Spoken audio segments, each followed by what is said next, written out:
नमस्कार दोस्तों, आज आपका स्वागत है हमारे अपने चैनल पर। आज हम लाए हैं MPPNST 2019 के प्रीवियस ईयर के क्वेश्चन पेपर, जिसमें आज हम देखेंगे बॉटनी के 5 क्वेश्चन। यह जो एग्ज़ाम हुआ था 2019 में 7 जुलाई की फर्स्ट शिफ्ट में, जो सुबह 9 बजे से स्टार्ट हुई थी। ओके गाइस, अब देखेंगे 2019 के बॉटनी के क्वेश्चन।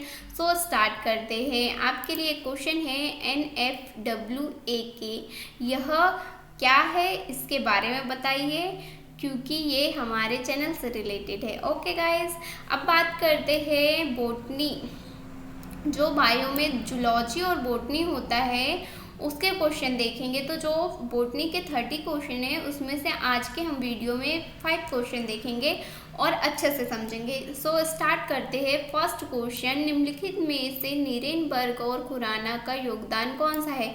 तो देखिए, सबसे फर्स्ट जो नीरेनबर्ग है और खुराना है, ये दोनों वैज्ञानिक हैं जिन्होंने खोज की है। तो यहाँ पे पूछा गया है कि इन्होंने कौन सी खोज की गई है। ओके गाइस, अब बात कर लेते हैं कि जो नीरेनबर्ग और खुराना ने कौन सी खोज की। तो फर्स्ट ऑप्शन है कि वंशागति या उपापचयी रोगों के संबंध में, कि वंश जो बढ़ता है एक के बाद एक, उसके बारे में, या फिर जो पाचन की क्रिया है उसके बारे में। और सेकंड क्वेश्चन है बी DNA की खोज की, मतलब कि जो DNA के टाइप्स होते हैं उसमें से बी DNA की खोज की, यह पूछा है। और थर्ड क्वेश्चन है कृत्रिम mRNA का संश्लेषण। ओके, और फोर्थ है चारगाफ नियम का प्रतिपादन। तो देखो, राइट आंसर होगा थर्ड, कृत्रिम mRNA का संश्लेषण किसने किया था? नीरेनबर्ग और खुराना का योगदान रहा है कृत्रिम mRNA का संश्लेषण में। ओके गाइस, 1960 के दशक में नीरेनबर्ग ने खोज की थी, मतलब कि 1960 के दशक में खुराना ने नीरेनबर्ग की इस खोज की पुष्टि का, मतलब कि जो नीरेनबर्ग ने खोज की थी उसकी पुष्टि का खुराना, मतलब कि जो वैज्ञानिक है खुराना ने, इन्होंने क्या किया था, पुष्टि की थी। मतलब कि DNA के अणु, जो DNA होता है इस टाइप से होता है ना, DNA घुमावदार DNA, इसमें जो अणु रहते हैं इनके बारे में संश्लेषण किया था, मतलब कि कृत्रिम mRNA का संश्लेषण, मतलब कि यह योगदान दिया था। ओके, अब सेकंड क्वेश्चन पे जाते हैं कि निम्न में से कौन सी पॉलीपेप्टाइड श्रृंखला में एमिनो अम्ल का सही अनुक्रम है? ओके, एमिनो एसिड क्या होता है? देखो, एमिनो एसिड वे अणु हैं जिसमें एमाइन तथा कार्बोक्सिल दोनों ही अणु पाए जाते हैं, दोनों ही ग्रुप के अणु पाए जाते हैं। ओके, इसमें ऑप्शन क्या है? 4 ऑप्शन दिए हैं।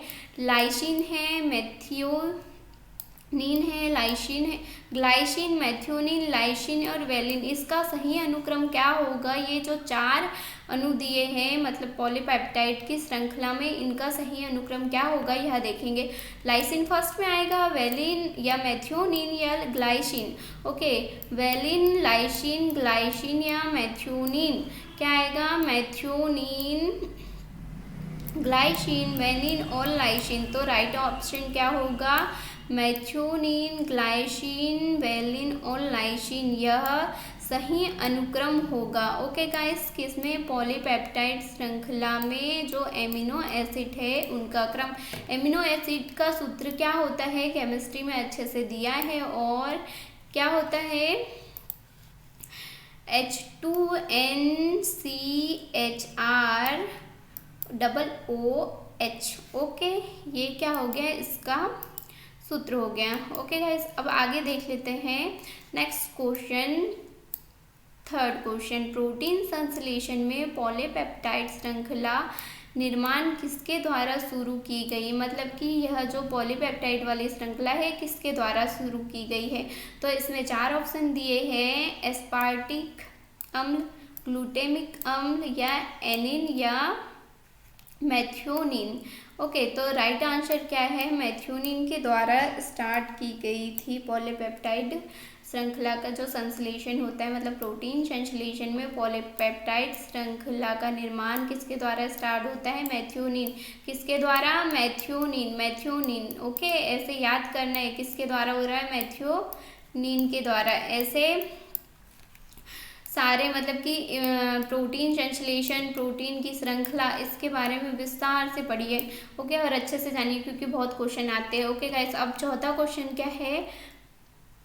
व्यत्याशिका को सर्वप्रथम निम्न में देखा गया, मतलब कि किस में देखा गया? व्यत्याशिका क्या होती है देख लेते हैं। गुणसूत्रीय विभाजन का बिंदु जो द्विसूत्रीय अवस्था में समजात अणुओं के पृथक होने पर दिखाई पड़ता है। ओके, यह प्रथम अर्धसूत्रण की द्विपट्टी और डाइकाइनेसिस अवस्थाओं में, मतलब अवस्थाओं के दौरान दिखाई देती है। जो जैसे समान जो समजात युग्मित होते हैं ना, गुणसूत्र के दो अर्धसूत्रों का विनिमय स्थल होता है, इसे ही व्यत्याशिका या किएज्मा भी कहते हैं। ओके गाइस, और ये किस में दिखती है?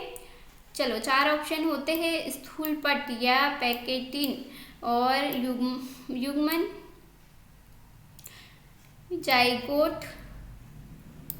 जाइगोटिन, और थर्ड होता है द्विपट्टी या डिप्लोमेटिन, और फोर्थ है कि तनुपट या लेप्टोटिन।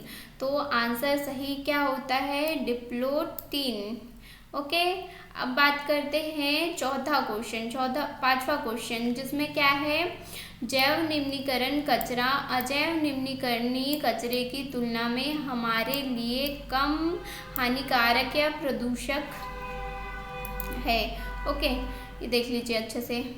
निम्न में से किस समूह में केवल जैव निम्नीकरण कचरा है? देखो, जो क्वेश्चन है उसे थोड़ा ध्यान से पढ़िए। क्या लिखा है? जैव निम्नीकरण कचरा, मतलब कि जैव निम्नीकरण कचरा क्या होता है? वे अपशिष्ट पदार्थ जिनका जैविक कारकों के द्वारा अपघटन किया जाता है, मतलब आसानी से नष्ट किया जा सकता है।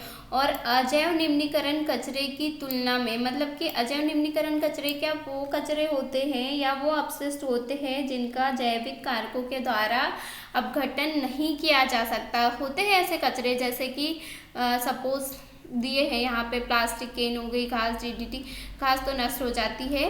ओके, अब बात करते हैं कि तुलना में हमारे लिए कम हानिकारक प्रदूषक है, और यहाँ क्या लिखा है? निम्न में से किस समूह में केवल, विशेष ध्यान, केवल क्वेश्चन जब भी पेपर दे रहे हैं तो क्वेश्चन बहुत अच्छे से पढ़ना है।